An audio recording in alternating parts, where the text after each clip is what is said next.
Hey guys, it's turkey time. This is one of my favorite projects. The first thing we want to do is we want to turn our paper so it is the vertical way or the up and down way or the tall way, however you want to think of that. You are going to go ahead and start and actually watch me all the way through the step with an upside down U. And you're going to notice that my upside down U is in the center of my paper and it's in the top half of my paper too, but I'm leaving plenty of room above that upside down U and room on the sides of my upside down U as well. After I do my upside down U, I'm going to take my pencil on one side of the upside down U and I'm going to bring my line down, down, down, down, down and curve it back up and bring it back in and attach it right there. So now I've kind of done a droopy regular U and brought it in. So what I have now is kind of an awkward looking peanut. Just go ahead and go with it. It's going to be fun, promise. After I've got my awkward looking peanut, I'm going to go ahead with one circle and two circles, one circle and two circles. So I've got my eyes right here. One of my favorite things, even though we're following the same steps, artists, everybody's is going to look so totally different, and I love that about this project. So don't worry if yours doesn't look exactly like mine or like your neighbor's. After I do those little eyes, I'm going to add in, whoop, what shape is that? That's a triangle. Now notice that my triangle is not pointed straight down, it's not pointed straight out to the side, it's kind of pointed at an angle, or we might call that diagonal. So go ahead and give me a little diagonal triangle if you can. After we do that little triangle, I'm going to do one nice droopy raindrop right here and then another nice droopy raindrop right here and bring it all the way up. Now at the bottom of that little peanut, I am going to start my line and I'm going to go straight down and then bring my line out, out, out and bring it up, up, up, up and then back in about even with that eye. I'm going to do the same thing on the other side. I'm going to go down and bring it out, out, out and bring it up and bring it in about even with that eye. Now the next step, the feet and the legs. If you want to make your legs going all the way off the page, that is just great. You might not even have much room down here, and if you don't have much room down here, that's absolutely fine too. If you would like to add feet, you may. You certainly don't have to. I'm going to add feet just so you can kind of see a little example of what some could look like. And notice I say could look like because yours don't have to look like this.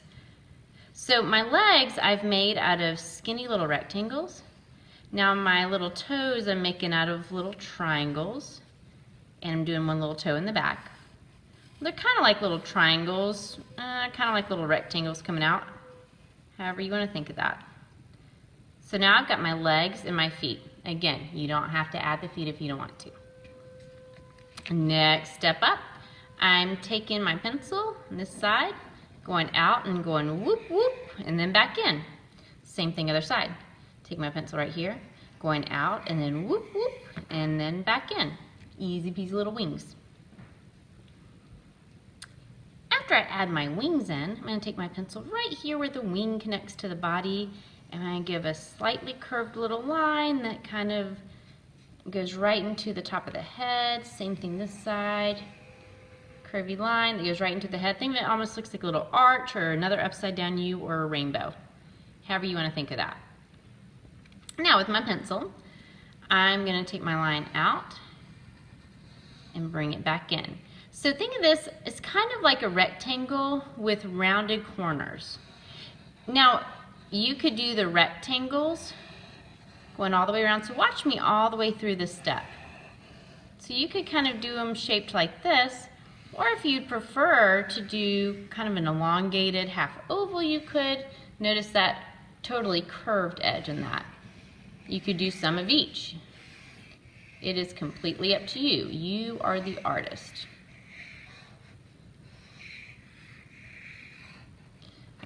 So now I have this going all the way around. The last drawing step we're going to do is to add the stripes to our little tail feathers.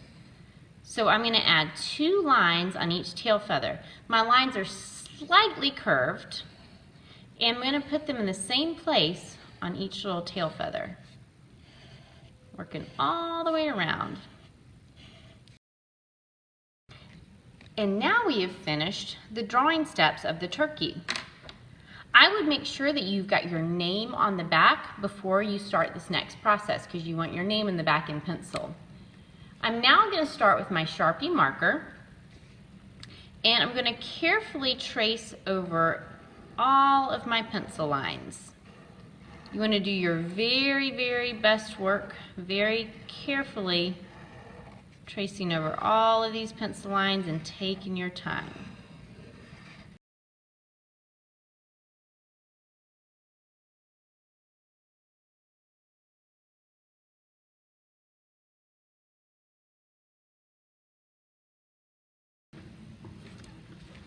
Now, with the eyes, if you would like to carefully fill in the pupils with your black Sharpie, you certainly may.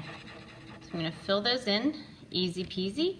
Now at this time, I'm going to take the time and the care to get an eraser, and you can see how I've got some extra pencil marks showing. I'm going to take the time and the care to just go ahead and erase out some of my extra pencil marks. That's just going to make it look nice and neat.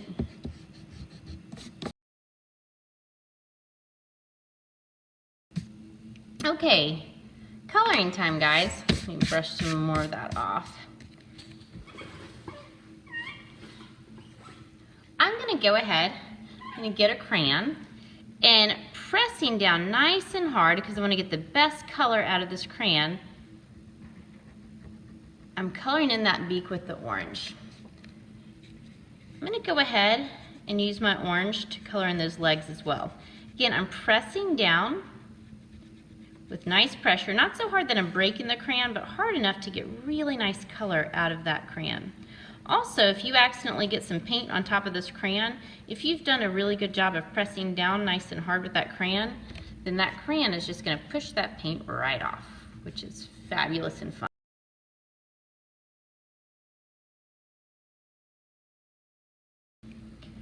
I'm going to take the red and I'm going to color in the little wattles right underneath that beak. Once again, I'm pressing down, getting nice color out of that crayon. I'm going to take a brown crayon right here. I'm going to kind of loosely color in this little area behind the head.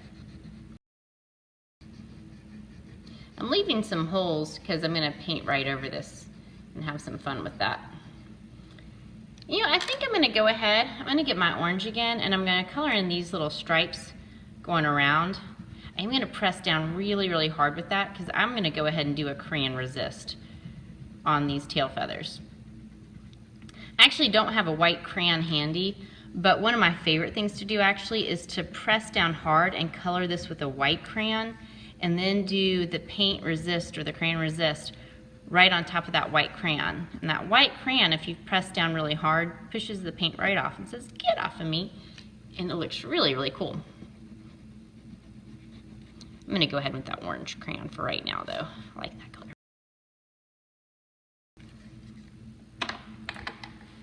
Paint time, guys. So I'm just using some regular water, nice little paintbrush. I'm using our Temper Cake paints. Our Temper Cake paints kind of act like watercolors. So watercolors would be a fabulous choice for this as well. Wetting that paintbrush, wetting my palette, using just the tippy tip of my paintbrush. I'm going to go ahead and paint that turkey.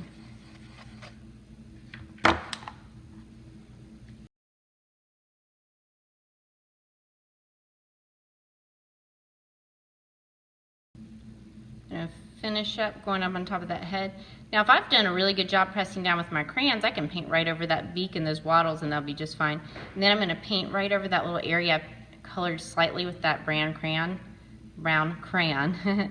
And that's going to push that paint off, and that's awfully fun. Okay, my tail feathers. I think I'm going to go with some yellow for my tail feathers. Get that yellow started. Oops. That's okay. Just got some yellow dots of paint all over my turkey.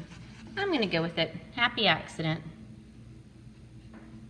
Once again, I'm painting right over that orange crayon, and that orange crayon is pushing that paint right off and saying, get off of me. Notice I'm using kind of all fall colors. It's up to you, but I think the turkeys look nice in fall colors. So I could use some more brown in here. I could use some red. I could use some more orange. Or again, if you want to use different colors, you can. And I do think it looks really, really nice when you paint a background. And the background, I would keep it very simple because you want the focus to stay on that wonderful turkey that you've done. So I would pick one color, maybe two colors at the most, for your background. And I do think it looks really, really nice also when you skip a little space in between your turkey and the background. And that creates kind of a nice natural outline around the turkey, and it really makes that turkey pop out even more. I'm going to stop painting right here, and I'm going to show you a finished example of what I'm talking about so you can kind of see what that looks like. And I'm going to go ahead and stop this video. Hope y'all had fun, guys.